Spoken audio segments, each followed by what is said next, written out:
Good morning everyone. पिछले lecture में हमने कार्बोनिल कंपाउंड्स की केमिकल रिएक्शंस के बारे में पढ़ा था और उसकी कुछ मैकेनिज्म भी हमने देखी थी।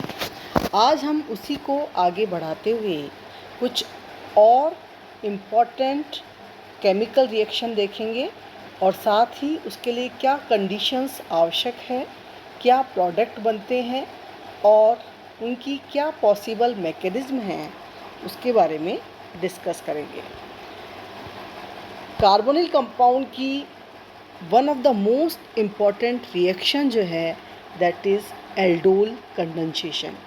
एल्डोल कंडेंसेशन में क्या होता है कि कार्बोनिल कंपाउंड्स के दो मॉलिक्यूल्स, चाहे वो एल्डिहाइड हो सकता है, कीटोन्स हो सकते हैं, एल्केनल या एल्केनॉन हो सकते हैं, जिनमें एक या एक से अधिक अल्फा कार्बन एटम प्रेजेंट हो, डाइल्यूट बेस की प्रेजेंस में एल्डोल का फॉर्मेशन करते हैं by self condensation. This reaction is called aldol condensation. जैसा कि हमने डेफिनेशन में देखा, इस रिएक्शन के लिए क्या आवश्यक है कि एल्डिहाइड या कीटोन जो भी हो उसमें एक या एक से अधिक अल्फा कार्बन एटम होना चाहिए। इसका मतलब क्या हुआ कि methanol that is HCHO, methanol जो है वो इस रिएक्शन को नहीं देता है क्योंकि इसमें कोई अल्फा हाइड्रोजन एटम प्रेजेंट नहीं है। अब हम देखते हैं एक एग्जांपल लेकर के, दो मॉलिक्यूल लेते हैं हम एथेनॉल का। Ethanol that is acid aldehyde that is CH3CHO। तो जो एसिड एल्डिहाइड है उसके दो मॉलिक्यूल कंबाइन होकर के बनाते हैं, क्योंकि एसिड एल्डिहाइड से मिल रहा है, so we will get acid aldol in the presence of weak base like potassium carbonate, sodium carbonate और बेरियम हाइड्रोक्साइड सॉल्यूशन। हम ये रिएक्शन देखते हैं। Acid aldehyde that is CH3CHO, इसके दो मॉलिक्यूल, यहाँ पर अल्फा हाइड्रोजन एटम प्रेजेंट है, कार्बोनिल ग्रुप के पास वाला कार्बन अल्फा कार्बन और उसमें उपस्थित हाइड्रोजन अल्फा हाइड्रोजन कहलाते हैं। In the presence of weak base we will get acid aldol. Aldol क्यों? क्योंकि इसमें एल्डिहाइड ग्रुप भी है और OH ग्रुप भी है। तो जो कंपाउंड हमारा प्रोडक्ट जो बन रहा है दैट इज़ 3 हाइड्रोक्सी ब्यूटेनॉल और एसिड एल्डोल हमें मिल रहा है। इसी तरह से अगर हम बात करें दो मॉलिक्यूल्स, दूसरा एग्जांपल लेते हैं हम, प्रोपेनोन के दो मॉलिक्यूल ले रहे हैं, यानी कि हमने यहाँ पर कीटोन लिया है।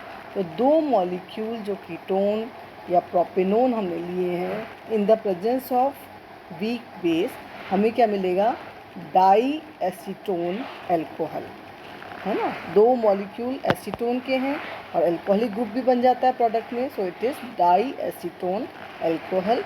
हम रिएक्शन देख रहे हैं इसकी, CH3CO CH3, दूसरा मॉलिक्यूल CH3CO CH3, यहाँ अल्फा हाइड्रोजन है और इन द प्रेजेंस ऑफ बेस क्या हो जाएगा? CH3CCH3, ये हाइड्रोजन OH यहाँ पर CH2COCH3। This is 4 hydroxy 4 methyl 2 propanol.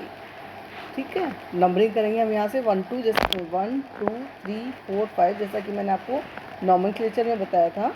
4 position पर CH3 ग्रुप है, OH ग्रुप है, so it is 4 hydroxy 4 methyl 2 pentanol, और इसे हम क्या कह सकते हैं? डाई एसीटोन एल्कोहल भी कह सकते हैं। एल्डोल कंडेंसेशन जो है वो क्रॉस एल्डोल कंडेंसेशन तरीके का भी हो सकता है।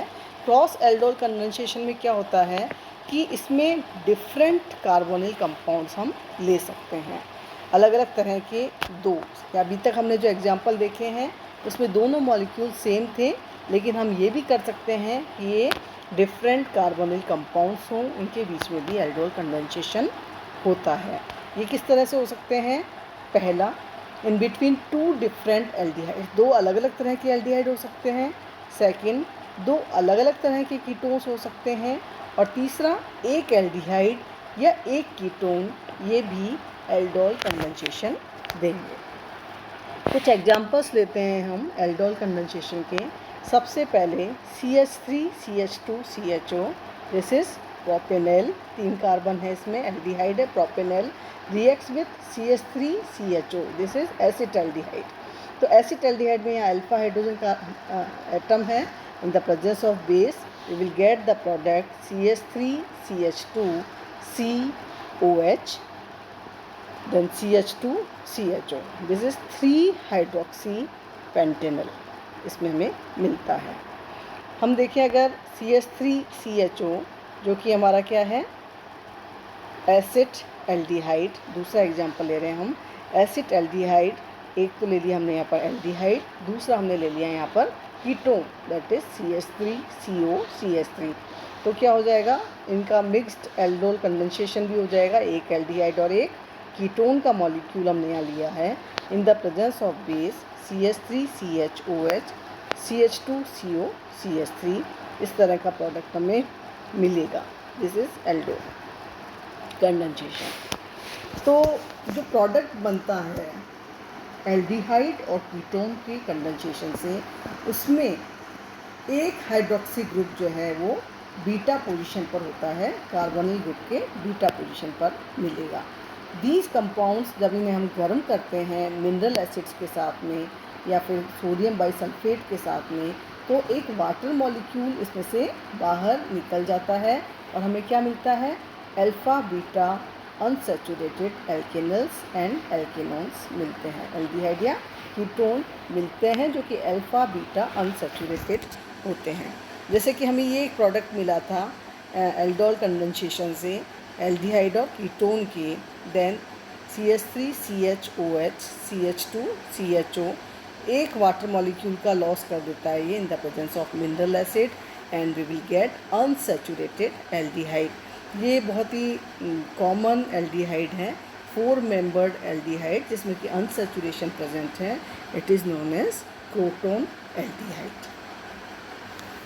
अब कुछ और एग्जांपल्स देखते हैं हम एल्डोल कंडेंसेशन के।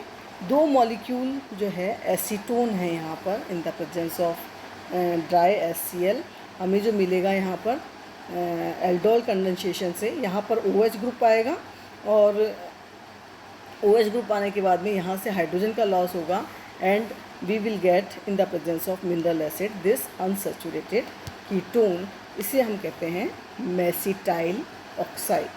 ठीक है, अब ये जो मेसिटाइल ऑक्साइड है ये भी एक कीटोन है, अनसैचुरेटेड कीटोन है जिसमें कि अल्फा हाइड्रोजन भी प्रेजेंट है। तो ये मेसिटाइल ऑक्साइड भी एसीटोन से रिएक्ट कर सकता है, ठीक है, क्योंकि ये भी एक कीटोन है जिसमें कि अल्फा हाइड्रोजन एटम प्रेजेंट है और ये भी एक कीटोन है।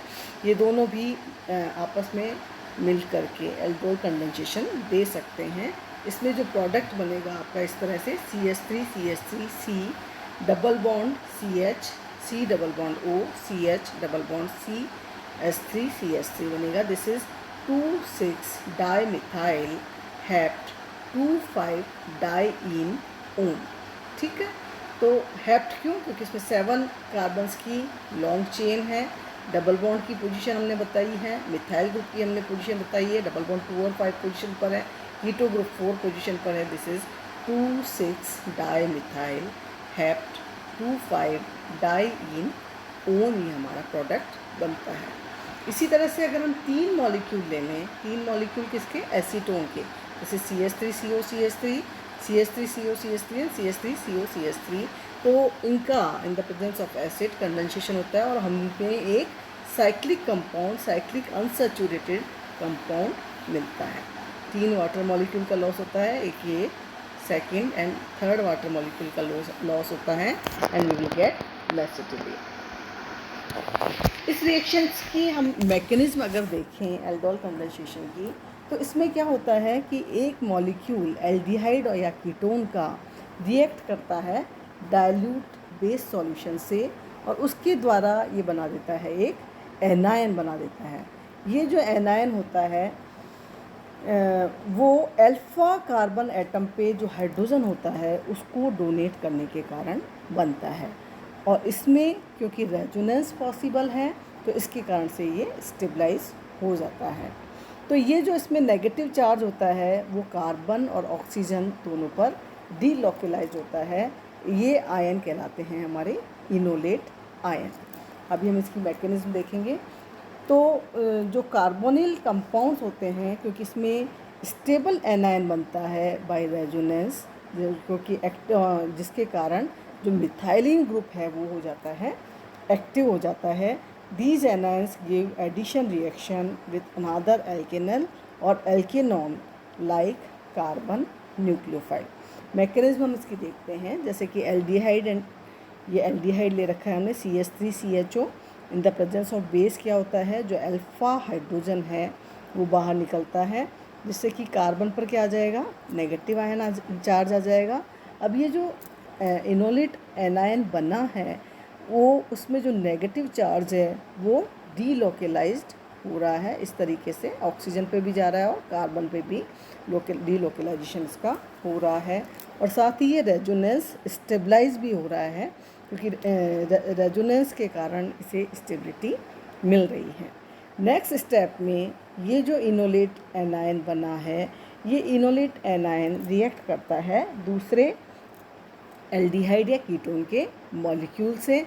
यहाँ पर बॉन्ड इस तरह से ब्रेक होता है, कार्बन पर पॉजिटिव चार्ज आता है। तो एक तो इस कार्बन पे पॉजिटिव चार्ज है और हमारा जो इनोलेट एनायन बना है उस पर नेगेटिव चार्ज है। तो ये दोनों आपस में बॉन्ड फॉर्मेशन कर लेंगे और हमें इस तरह से ये कंपाउंड CH3CO- CH2CHO इस तरह का कंपाउंड हमें मिलेगा, जो बाद में इन द प्रेजेंस हाइड्रोलिसिस जब इसका किया जाएगा तो क्या हो जाएगा, ऑक्सीजन पर एक हाइड्रोजन एटम आ जाएगा and we will get acid aldol, या इसका हम IUPAC नेम दे, this is 3 hydroxy butanol.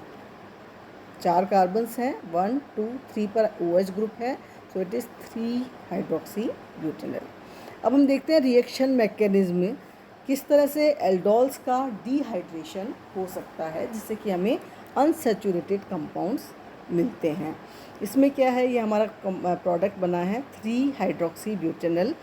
In the presence of base ये H आयन यहाँ पर निकलता है अपने इलेक्ट्रॉन्स को देकर H आयन की फॉर्म में, ठीक है। उसी समय में जो OH है वो यहाँ से निकलेगा बाहर इन द प्रेजेंस ऑफ बेस, तो वाटर मॉलिक्यूल यहाँ बाहर निकल जाएगा और ये जो बॉन्ड है वो बन जाएगा डबल बॉन्ड बन जाएगा यहाँ पर।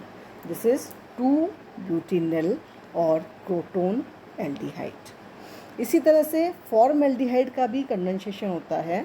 फॉर्मल्डिहाइड में क्योंकि अल्फा हाइड्रोजन एटम नहीं होते हैं, लेकिन फिर भी ये एल्डोल कंडेंसेशन शो करता है।